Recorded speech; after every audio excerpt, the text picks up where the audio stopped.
전능하사 천지를 만드신 하나님 아버지를 내가 믿사오며 그 외아들 우리 주 예수 그리스도를 믿사오니 이는 성령으로 잉태하사 동정녀 마리아에게 나시고 본디오 빌라도에게 고난을 받으사 십자가에 못 박혀 죽으시고 장사한 지 사흘 만에 죽은 자 가운데서 다시 살아나시며 하늘에 오르사 전능하신 하나님 우편에 앉아 계시다가 저리로서 산자와 죽은 자를 심판하러 오시리라.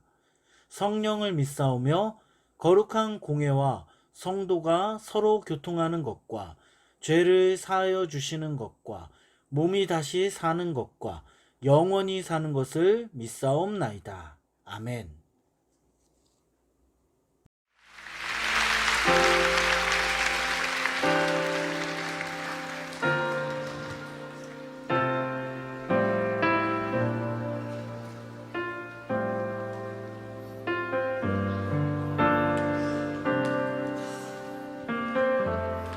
우리의 섬김이 더 낮은 곳으로 우리의 고백이 더 낮은 곳으로 쓰러져 있는 그들을 향해 당신이 그랬듯 더 낮은 곳으로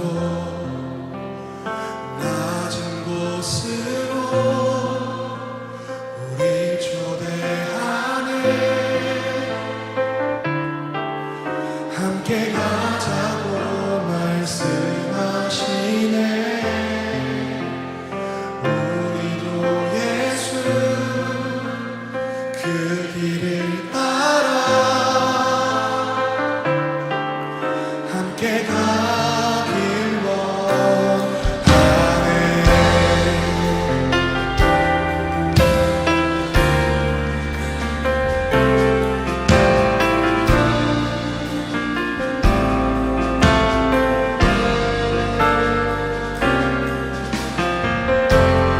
우리의 섬김이 더 낮은 곳으로 우리의 고백이 더 낮은 곳으로 쓰러져 있는 그들을 향해 당신이 그 낮은 곳으로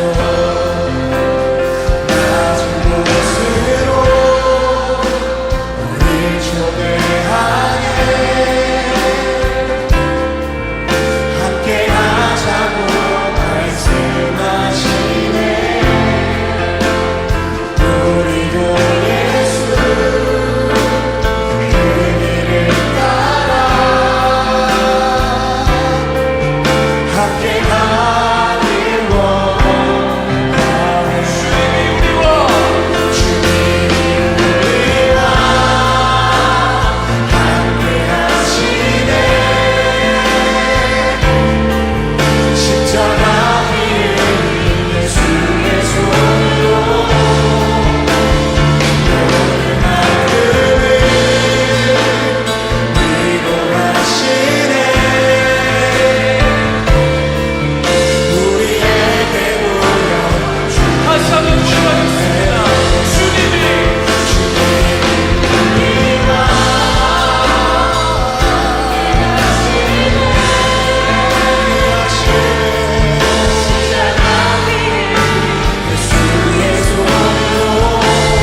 십자가 비 흘린 예수의 손으로 모든 아픔을 위로하시네. 우리에게 보여주시네. 계속해서 고백합니다. 하나님 우리와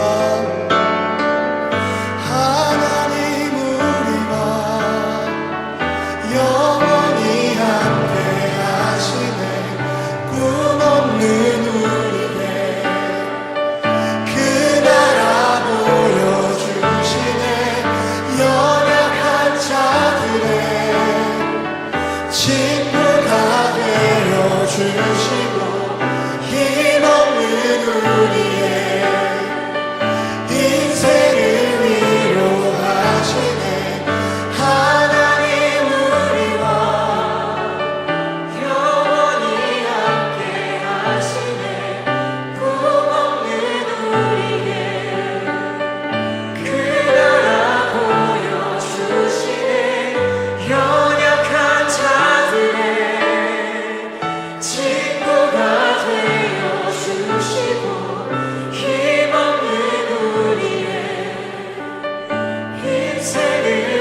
위로하시네.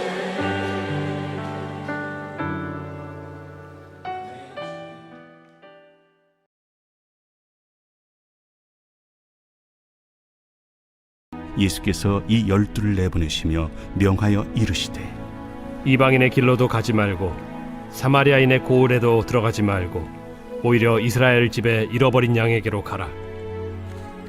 가면서 전파하여 말하되 천국이 가까이 왔다 하고 병든 자를 고치며 죽은 자를 살리며 나병 환자를 깨끗하게 하며 귀신을 쫓아내되 너희가 거저받았으니 거저주라.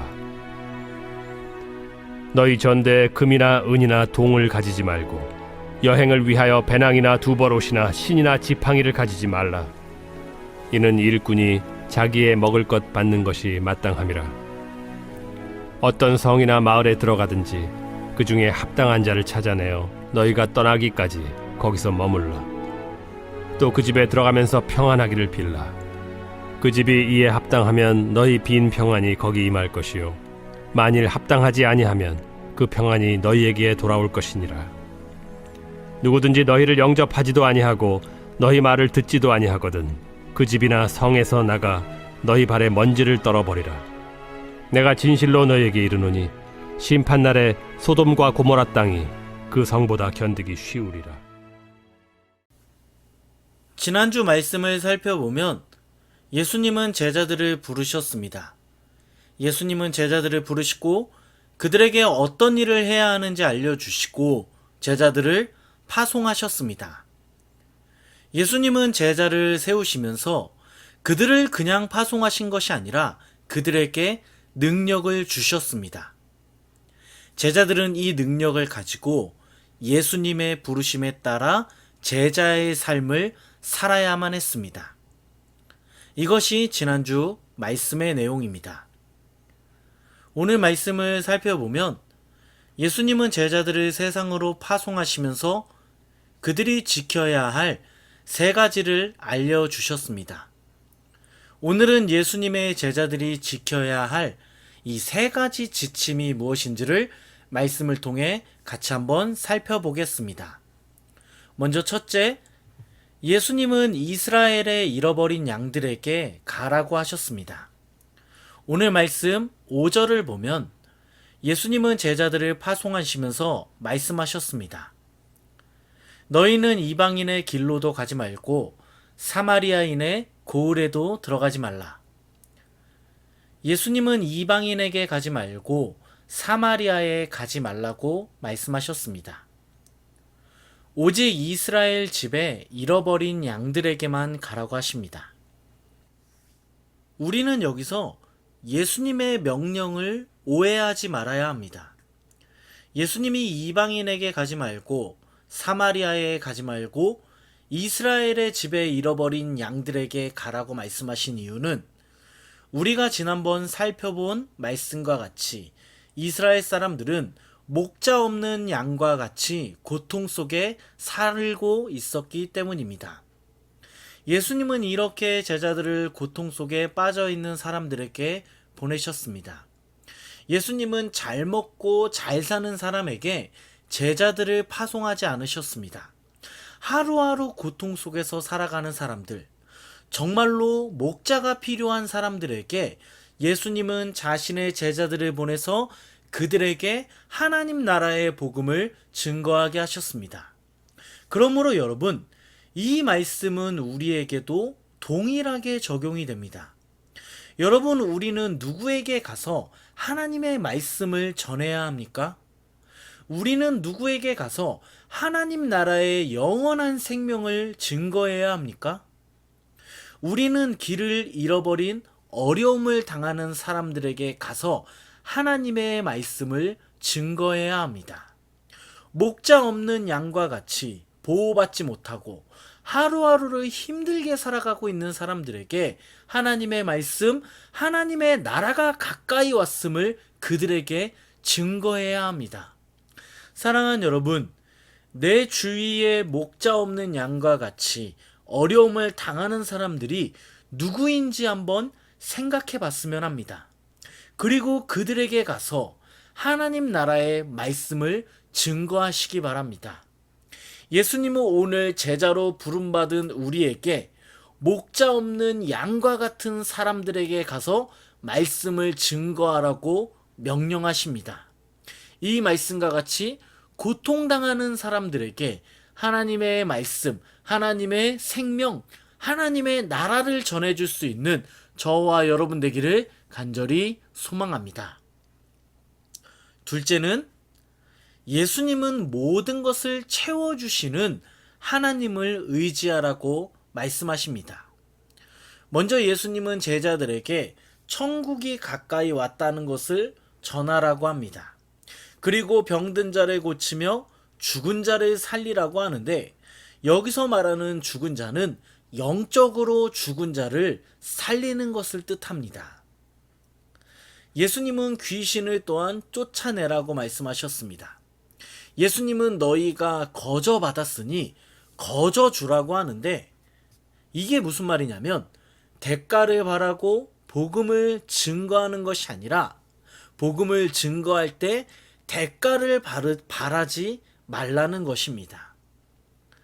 예수님 당시에 사람들 중에 복음을 전하면서 대가를 원하는 사람들이 있었습니다. 그들은 사람들에게 복음을 전하고 대가를 요구했습니다. 그들은 사람들의 병을 고쳐주고 대가를 요구하고 사람들에게 말씀을 증거하고 대가를 요구했습니다. 하지만 오늘 말씀을 보면 예수님은 복음을 전한 후에 사람들에게 대가를 요구하지 말라고 하셨습니다. 물질을 요구하지 말라는 겁니다. 예수님은 또한 제자들에게 복음을 증거할 때 금이나 은이나 동을 가지고 가지 말고 전도 여행을 위해서 배낭이나 두벌옷이나 신발이나 지팡이를 가지고 가지 말라고 하셨습니다.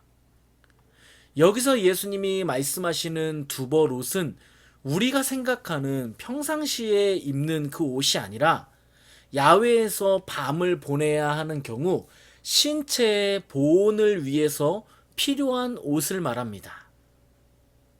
사랑하는 여러분, 왜 예수님은 제자들에게 이러한 요구를 하셨을까요? 왜 전도할 때 예수님은 아무것도 가지고 가지 말라고 말씀하셨을까요? 그 이유는 하나님은 하나님 나라를 위해 일하는 사람의 모든 것을 채워주시기 때문입니다. 하나님은 하나님 나라를 위해 살아가는 사람들을 먹이시고 입히십니다. 그러므로 여러분, 우리는 예수님의 보냄을 받은 자들로 예수님께서 말씀하신 것과 같이, 예수님 말씀과 같이 먹을 것과 입을 것을 걱정하지 말아야 합니다. 우리가 하나님을 위해 살 때, 하나님 나라를 위해서 살아갈 때 하나님은 우리의 인생을 책임져 주십니다. 오늘 이 말씀을 생각하며 성경 구절 한 구절을 같이 한번 읽어보겠습니다. 마태복음 6장 33절입니다. 그런즉 너희는 먼저 그의 나라와 그의 의를 구하라. 그리하면 이 모든 것을 너희에게 더하시리라. 예수님은 하나님 나라를 위해 살아가는 사람들을 반드시 돌봐주십니다. 이 말씀을 기억하며 우리의 먹을 것과 입을 것을 걱정하는 것이 아니라 어떻게 누구에게 하나님 나라를 전할까를 걱정하는 저와 여러분 되기를 예수 그리스도의 이름으로 간절히 축원합니다. 마지막으로 세 번째는 예수님은 복음을 거부하는 자들 때문에 실망하지 말라고 말씀하셨습니다. 말씀을 보면 예수님은 먼저 복음을 전할 마을에 들어가 머물 곳을 찾으라고 하셨습니다. 예수님은 그 마을에 들어가 머물 곳을 찾으며 제자들이 머물 수 있도록 그 집의 사람들이 제자들을 받아주면 그 집에 평안이 임할 것이지만 그 제자들을 거부하면 그 평안이 제자들에게 돌아올 것이라고 말씀하셨습니다. 그리고 예수님은 제자들을 만약에 그 집에서 받아주지 않고 제자들이 전하는 말씀과 하나님 나라를 거부한다면 단호하게 그 집에서 나오라고 하셨습니다. 예수님은 그 집에서 나올 때 그냥 나오는 것이 아니라 발의 먼지를 털어버리라고 하시는데 이것은 복음을 받아들이지 않고 거절한 사람이 받을 심판을 알리는 상징적인 행동입니다. 예수님은 복음을 사람들에게 전했을 때 제자들을 거부하는 사람들이 있음을 미리 제자들에게 알려주셨습니다. 복음을 전하지만 그 복음을 듣지 않고 제자들을 집에서 내쫓는 사람이 있다는 것을 예수님은 미리 알려주십니다.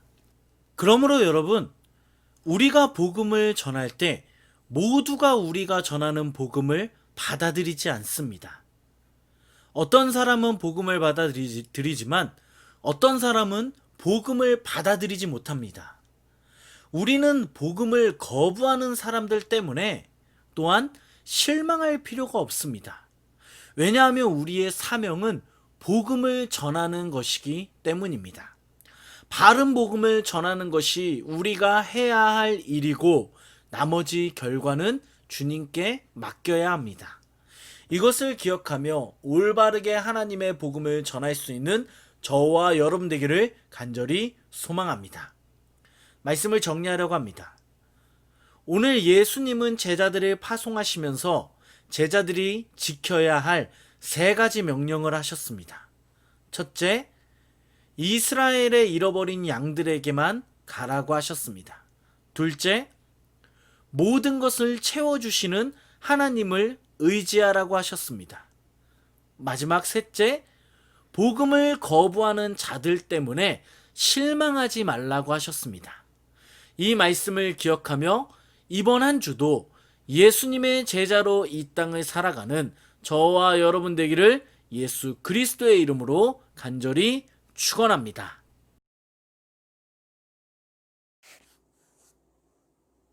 우리 주기도문 하겠습니다. 하늘에 계신 우리 아버지여, 이름이 거룩히 여김을 받으시오며 나라가 임하시오며 뜻이 하늘에서 이루어진 것 같이 땅에서도 이루어지이다. 오늘 우리에게 일용할 양식을 주시옵고 우리가 우리에게 죄 지은 자를 사하여 준 것 같이 우리 죄를 사하여 주시옵고 우리를 시험에 들게 하지 마시옵고 다만 악에서 구하시옵소서. 나라와 권세와 영광이 아버지께 영원히 있사옵나이다. 아멘. 2020년 9월 13일 중등부 성경 공부입니다. 마태복음 10장 5절부터 15절까지입니다. 1번, 오늘 말씀의 줄거리를 적어보세요. 2번, 예수님은 제자들을 파송하시면서 무엇을 명령하셨나요? 3번, 예수님은 왜 6절의 말씀을 하셨을까요? 4번. 제자들에게 주어진 임무는 무엇인가요? 5번. 예수님은 전도할 때 무엇을 가지고 가지 말라고 하셨나요? 6번. 너희가 거저 받았으니 거저 주라 라는 말은 어떤 의미가 있나요? 7번. 마태복음 6장 33절을 통해 우리는 무엇을 알 수 있나요? 8번. 복음을 거부하는 자에게 예수님은 어떻게 하라고 말씀하셨나요? 9번. 오늘 말씀을 듣고 내가 결단해야 할 것은 무엇인가요? 구체적으로 적어보세요. 10번. 내가 결단한 것을 가지고 구체적인 기도문을 작성해 보겠습니다.